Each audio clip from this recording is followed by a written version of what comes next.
আসসালামু আলাইকুম ওয়া রাহমাতুল্লাহ।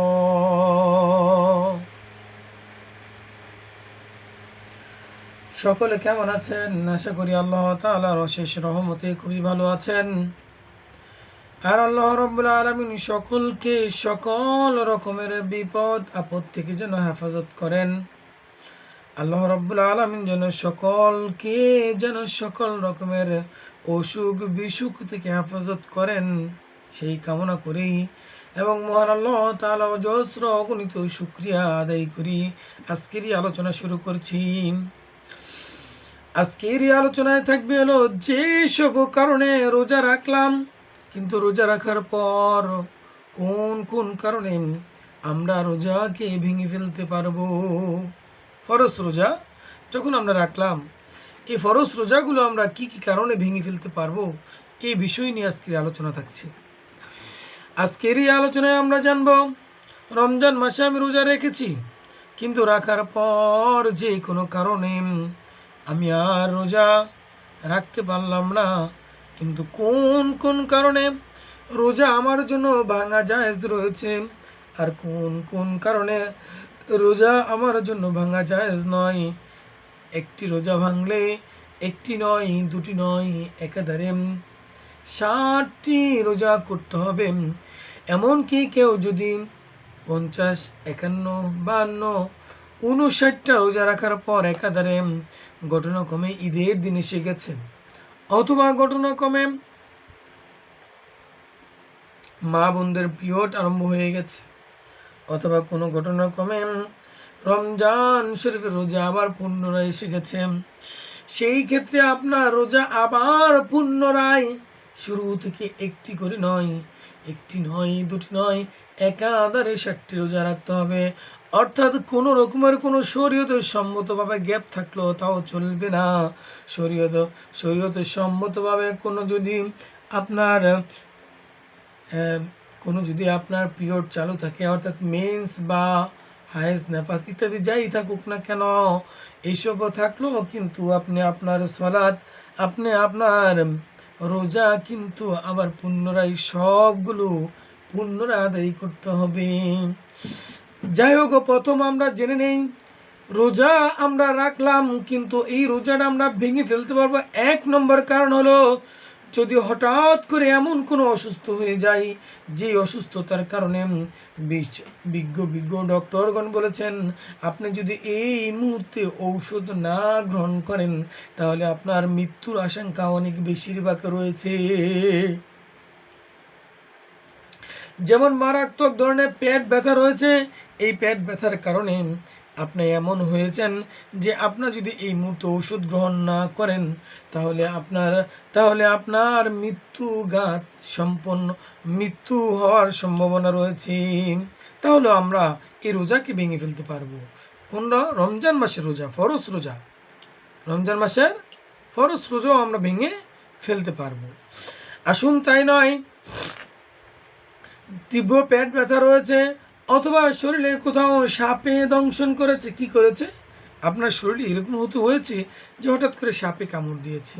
সাপে কামড় দিলে তো তা থেকে আপনার ওজার মাধ্যমে আপনার শরীর থেকে যে বিষগুলো আছে এগুলো কি করতে হবে? বাহিরে নিয়ে আসতে হবে।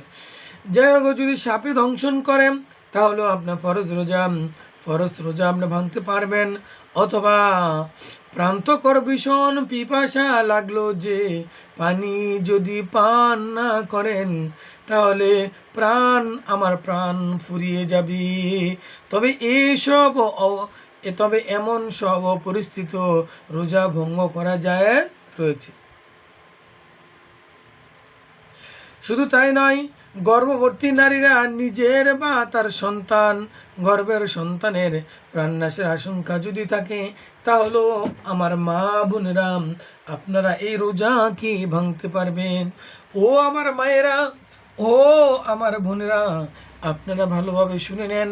যদি আপনার নিজের প্রাণের গাতি থাকেন যে আপনি রোজা রাখলে এমন পানি পিপাসা পেয়েছে, বা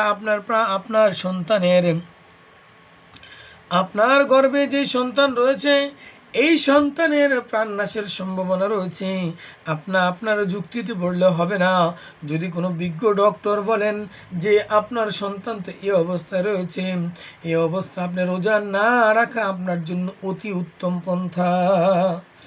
হ্যাঁ, যদি আপনার ঈমান অনেক গাঢ় থাকে তাহলে অনেক ভিন্ন কথা। সাধারণ ঈমান নিয়ে যদি আপনার প্রাণ নাশের সম্ভাবনা থাকে অথবা আপনার সন্তানের প্রাণ নাশের সম্ভাবনা থাকে তাহলে আপনি অবশ্যই রোজা ভাঙতে পারবেন, কিন্তু পরবর্তীতে কিন্তু এই রোজাটি আদায় করতে হবে। এবার আসুন, খানা পাকানোর কারণে পিপাসায় কাতর হয়ে প্রাণ নাশের আশঙ্কা হলো। খানা পাকানো আপনি রান্না করেছেন, কি করেছেন? রান্না করলেন, কিন্তু খানা পাকানোর কারণে পিপাসায় কাতর যদি হয়ে পড়েন তাহলেও যদি আপনার এই কাতর হয়ে পড়েন এবং প্রাণ নাশের কারণ হয়ে দাঁড়ায় তাহলে রোজা ভঙ্গ করা যায়। তবে ইচ্ছাকৃতপূর্বক এমন কাজ করা যার কারণে এতটুকু তৃষ্ণা কাতর হতে হয় চরম গুনাহের কাজ করবেন। সুতরাং কথা গেল, যদি আপনার এমন কোনো রোগে আপনি আক্রান্ত হন যে রোগের কারণে আপনার প্রাণ নাশের আশঙ্কা থাকে, যে আপনার প্রাণ চলে যাবে ভাব, তাহলে আমার প্রাণের ভাইয়েরা ও আমার প্রাণের বোনেরা, আপনারা রোজা ভাঙতে পারবেন। তাতে কোনো রকমের কোনো বাধা নেই, কোনো রকমের কোনো আপত্তি নেই, কোনো রকমের কোনো বিঘ্ন নেই, কোনো রকমের কোনো বাধা আল্লাহ রাব্বুল আলামিন রাখে নাই।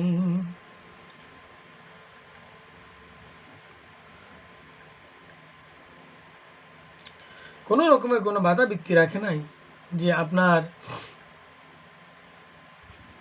রোজা আপনি ভাঙতে পারবেন না। সুতরাং যদি আপনার সাপে দংশন করেন তাহলেও আপনি রোজা ভেঙে ফেলতে পারবেন। যদি আপনার পানির পিপাসায় কাতর হয়ে যান, যদি পানি পান না করলে আপনার মৃত্যু হবে এবং আশেপাশের লোক দেখেছেন আপনি অজ্ঞান হয়ে গেছেন, তখন আশেপাশের লোক হচ্ছে তার রোজা, তো তাকে একটু পানি পান করা। যদি এই রকমের মুমূর্ষ অবস্থা হয় তাহলে অবশ্যই পানি পান করতে পারবেন। আমার মা বোনেরা, যদি গর্ভ অবস্থায় থেকে থাকেন, যদি আপনার প্রাণ নাশের সম্ভাবনা থাকে, খানা পিনা পান না করলে, পানি পান না করলে, আপনার সন্তান গর্ভে যেই সন্তান রয়েছে ওই সন্তানের যদি প্রাণ নাশের সম্ভাবনা থেকে থাকে তাহলেও আমার মা বোনেরা কিন্তু আপনারা রোজাকে আপনারা ভেঙে ফেলতে পারবেন, রোজা আপনারা ভাঙতে পারবেন। কোনো রকমের কোনো বাধা নেই, কোনো রকমের কোনো শরীয়তে বাধা দেয়নি যে আপনার রোজা আপনাকে রাখতে হবে। হ্যাঁ, তবে এই রোজাটা অবশ্যই পরবর্তীতে আপনি কাজে আদায় করে নিতে হবে। তবে খানা পাকানোর সময় যদি আপনার এত পিপাসা লেগে থাকে, এত ক্ষুধা লেগে থাকে যে আপনি খানা পান না করলে আপনার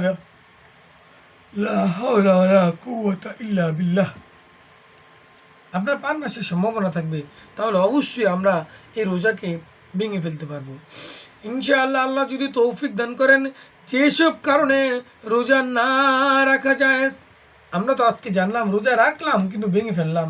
আল্লাহ যদি তৌফিক দান করেন কি কারণে আপনি রোজাই রাখতে পারবেন না, কোন কারণে মা বোনরা রোজা রাখতে পারবেন না, কোন কারণে আমার ভাইয়েরা রোজা রাখতে পারবেন না, এই বিষয় নিয়ে আল্লাহ যদি তৌফিক দান করেন পরবর্তীতে যে আলোচনা করব ওই আলোচনার ভিতরে থাকবে ইনশাআল্লাহ যেসব কারণে আপনারা ফরজ রোজাই ছাড়তে পারবেন।